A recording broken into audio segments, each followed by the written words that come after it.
This hasn't inspired me as much as I'd hoped it would. It's not one of those guitars that I picked up and thought, oh yeah, this feels great, I really love this. It's not ringing like, I mean, it is ringing obviously because it's ringing.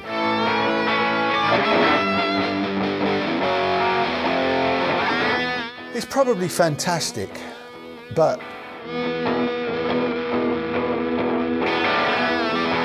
hi everyone, thanks for joining us. So today, as you can probably see by now, we're looking at the Epiphone ES-335 from the Inspired by Gibson range. I have to be careful because I quite often say inspired by Gibbons. I'm not sure if that's a Freudian slip or not, but don't worry, I got it right and nobody noticed. So look at this. It's a 335. It's the 335, God's guitar, I think you might find, or one of God's guitars, obviously. He had a few. So, you know, this Epiphone inspired by a Gibbons range is so good.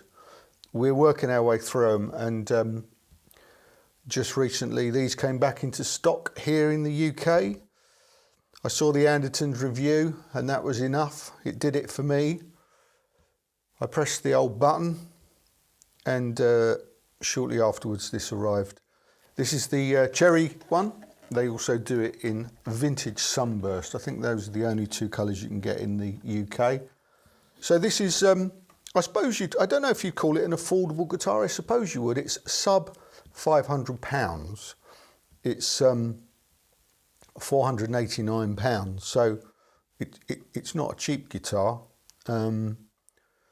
These are, you know, these new Epiphones are sort of, you know, the Les Pauls and the 335 at least. Some of the higher end Epiphones are sneaking into the proper money territory, but that's fine. I mean, okay. So the expectations of this, I've never had a Gibson ES-335, and this could fill that gap. To be honest with you, if it does the job. What I know about this is that the construction of this is exactly the same as the Gibson version. You know, it's made from some different materials. This Epiphone's made from maple, top, sides and back, and a maple centre block down the middle. So, and this has got a mahogany neck, same as the Gibson. Although, as you know, this has got a scarf joint. It's manufactured slightly differently. It's got a scarf joint there. Whereas the Gibson is one piece, but then has these wings glued onto the side, which you can see. You can just about see. So that is essentially the same, but this piece of wood stops there, where the scarf joint is. Whereas the Gibson is crafted from a solid piece, I suppose. Now, how much that affects the sound is nobody knows. Well, maybe someone knows, but I don't know who they are, so I don't really know who to ask. And if you try and Google something like that, you know, you're in for one of these rabbit hole journeys that we do like to go on. So we might look into it at some point. But not for now, because we're in the middle of Epiphone ES-335 review territory. So we'll get on with that. So construction, yeah, semi-acoustic. It's got the original, what these call the Mickey Mouse ears. I think these are the Mickey Mouse ears. So they're kind of, you know, the more rounded. So this is based on the early shape, which is, I think you'd call it the 61 shape. Whereas I think in 64 they changed a little bit and they're a little bit more pointy. Again, there's loads of stuff online, you can do your research. But so this is a proper sort of proper I suppose, vintage correct 61 ES-335. It's got two humbucker pickups, just a 3-way switch, 2 volume, 2 tone controls, standard setting, stop bar, tailpiece, and a Tune-o-matic lock tone bridge. This is the Epiphone version of the. So it's kind of more like the ABR one. I'm not. Do you know what? I'm not 100% sure what the differences are. I've always thought that the ABR is slightly smaller than, I think the other one's probably called the Nashville, which is bigger. I need to do some research on that, obviously, before I try and explain it in future. It's got an Indian Laurel fingerboard, which Epiphone are using now on a lot of their guitars in replace for rosewood, which is, obviously is a little bit more of an endangered species. So Indian Laurel, I mean, it looks, largely similar to rosewood. Again, tone differences, I would imagine, are negligible. You do see some people going, "Oh, I don't like Indian Laurel," but I can't tell the difference of stuff like that. There's so many different variables in sound anyway that how on earth you'd pinpoint the difference between a laurel fingerboard and a rosewood fingerboard and an ebony fingerboard and a richlight fingerboard for that matter. If I sort of throw that into the mix, they must be. God, how on earth would you do that experiment to work out the differences, given all the other variables that are involved? Crikey. Don't know how you do that. There's a question for you.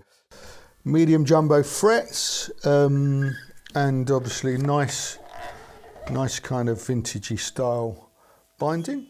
Looks very nice off-white colour. Yeah, that looks the part, it really does.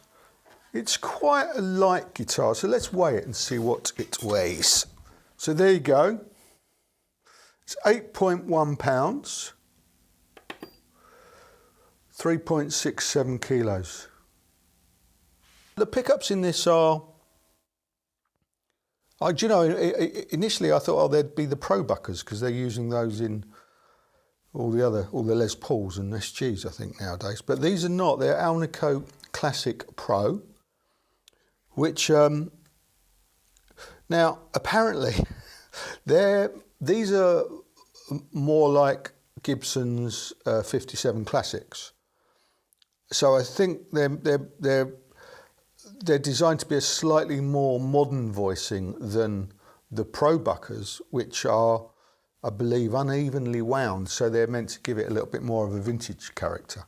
It would be quite interesting to see what these sound like because the Pro Buckers are pretty good pickups in my experience. So anyway, let's measure the outputs of these. Right, so make sure my knobs are all turned up fully. So on the bridge pickup, that measures 7.90 ohms, and on the neck pickup, 7.69.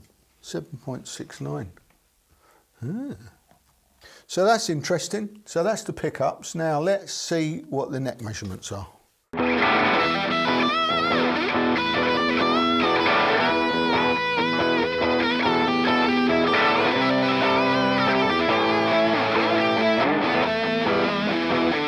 So the necks are definitely a kind of a nice rounded, on the chunkier side, medium C.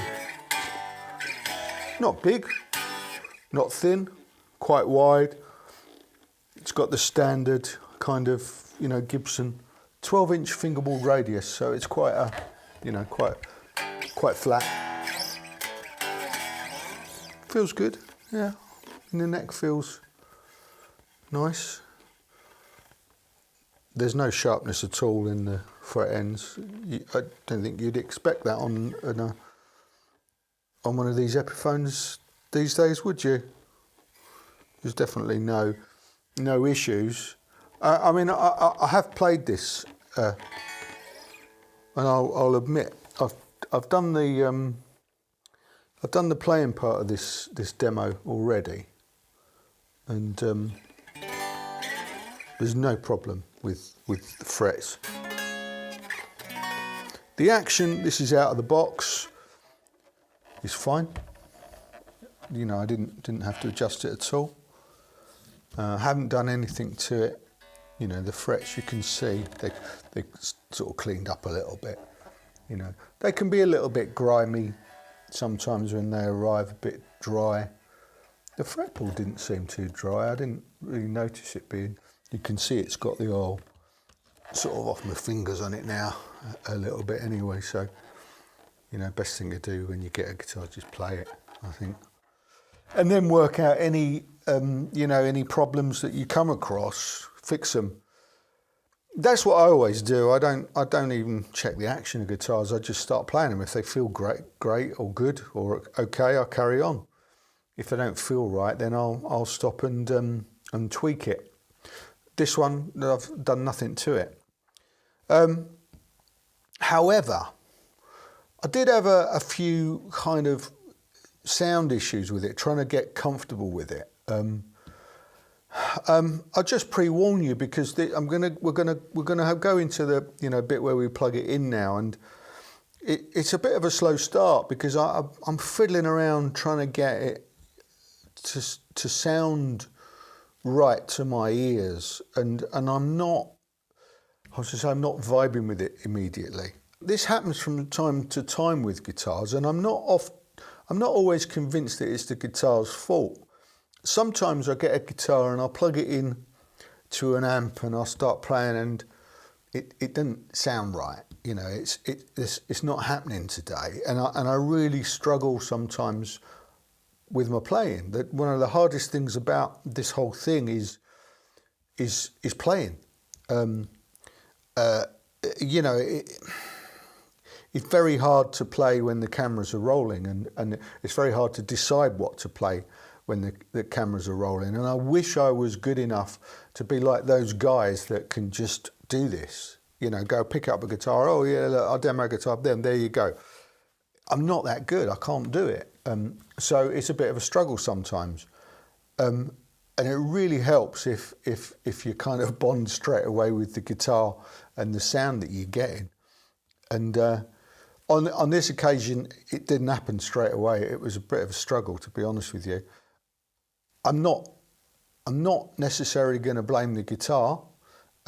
What would be interesting if you know, you see what you think. You'll be able to hear what I was hearing, or pretty much, because the sound transfer on this system is pretty good. So you'll be able to hear what I'm saying about the guitar, or what my criticisms of it are, or my initial criticisms of it are, and it'd be interesting to see if you agree or not. So let's have a look, and we'll be back here in a bit to discuss. Okay, see you in a minute. So unplugged, it's, I don't know.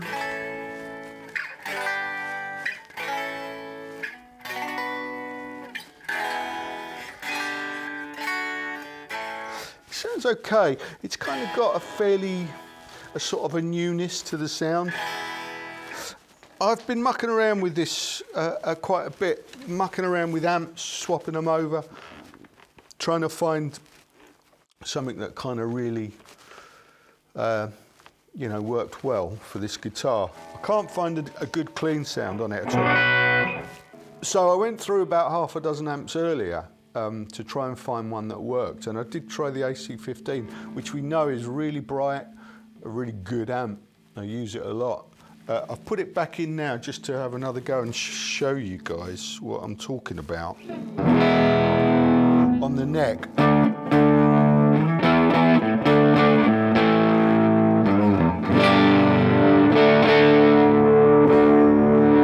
Really woolly town, and on the bridge.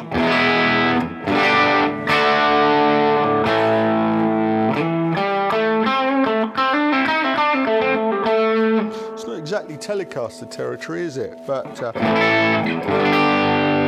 it's there. In the middle, that woolliness comes in. which for me is making, I'm trying to do a real simple blues, a B.B. King style chord progression, just to jam over, and on the neck and on the middle position I'm getting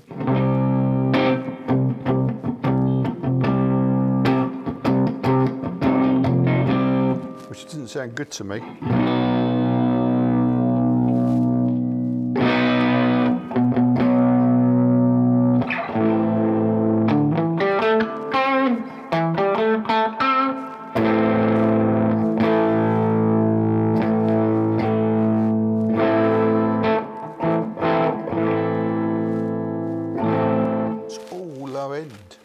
Weird.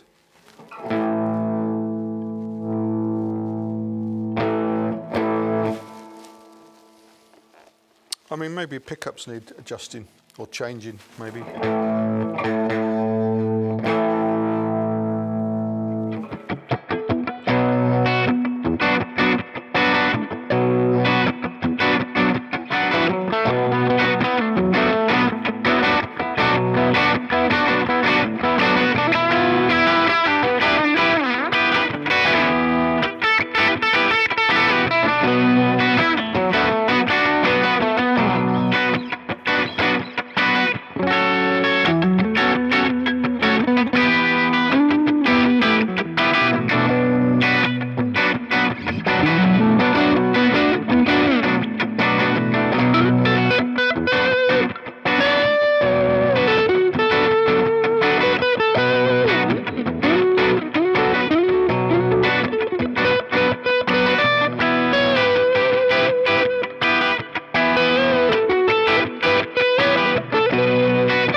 There you go.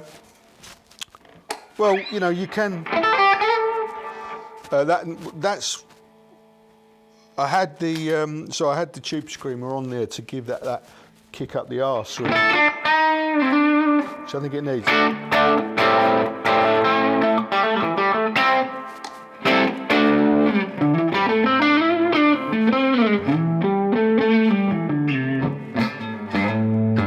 There you go. Right. Let's go and discuss. I don't know. So I don't know if you could see what I meant there. I felt that unplugged, it was a bit.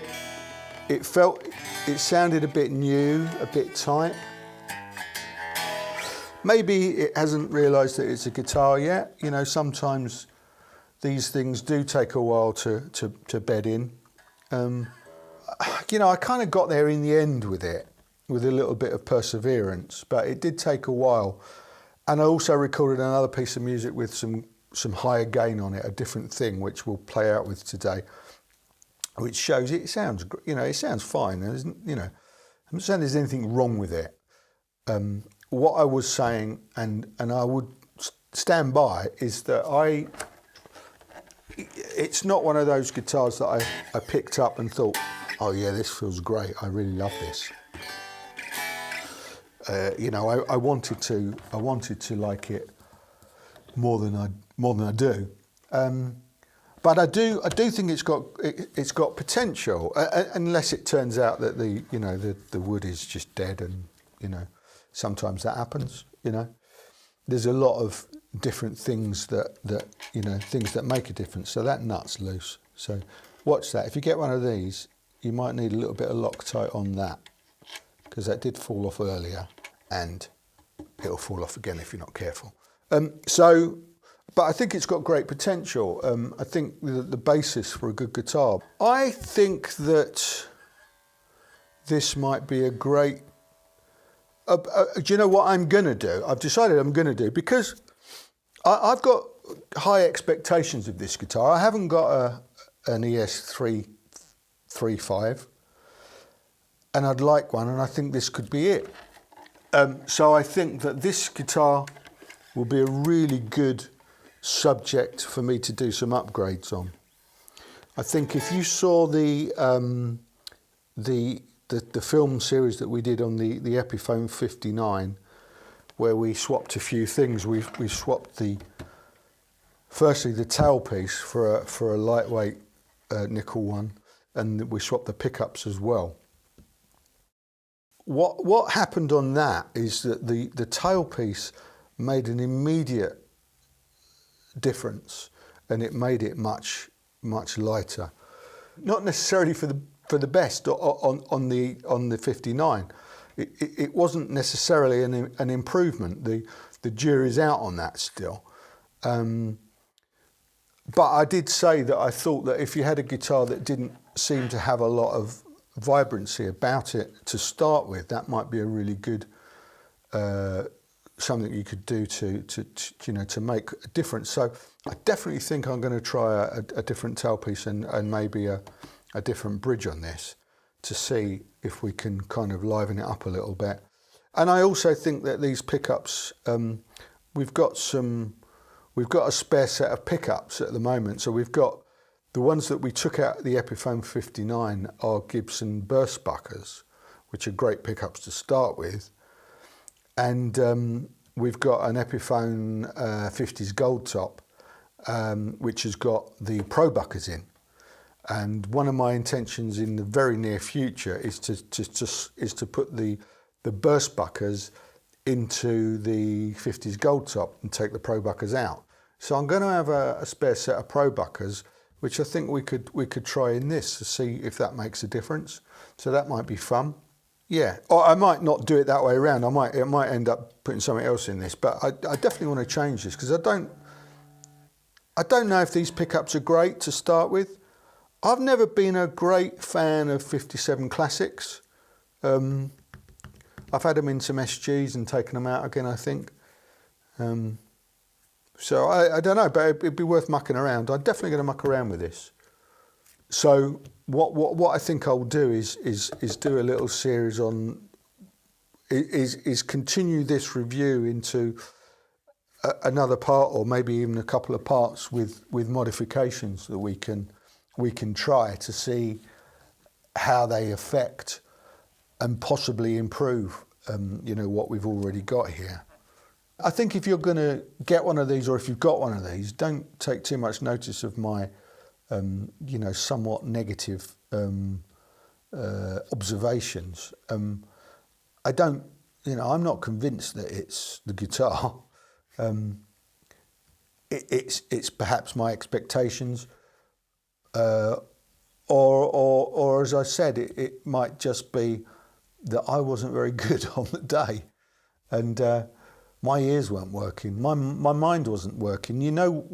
What it's like playing a guitar is, you really need to shut your mind off, and that's very hard to do in this situation. When you've got cameras are rolling, you've got deadlines to try and meet, and you've got to come up with something every week. It's the hardest thing, and it's a great challenge for me to do that every week, because hopefully it will improve my playing, and hopefully I will one day get to that stage in my playing where I can just pick up a guitar and riff effortlessly and make it sound interesting. And I can't do that at the moment. So hats off to all you guys in YouTube land that can do that.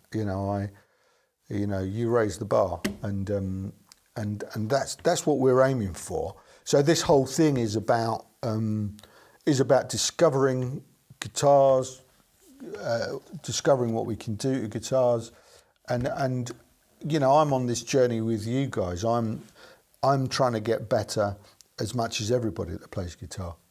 So to summarise, for whatever reason it might be, not necessarily the guitar's fault, this hasn't inspired me as much as I'd hoped it would.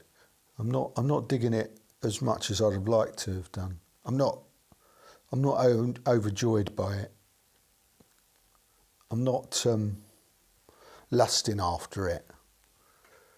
I don't want to stroke it and go, oh yeah, this is fabulous. I can't say,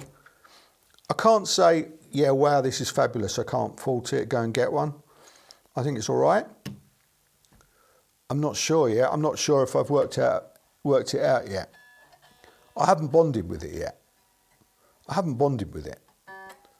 And I'm going to try and develop a relationship with it over the course of maybe a couple more films. I'm not sure yet, but I'm definitely going to upgrade the hardware and the pickups and do some comparisons and see what we can do with it, really, because I think the potential's there. I think it sounds too tight. I think it sounds a bit tight. It sounds, you know, it's not that resonant. Unplugged, it's not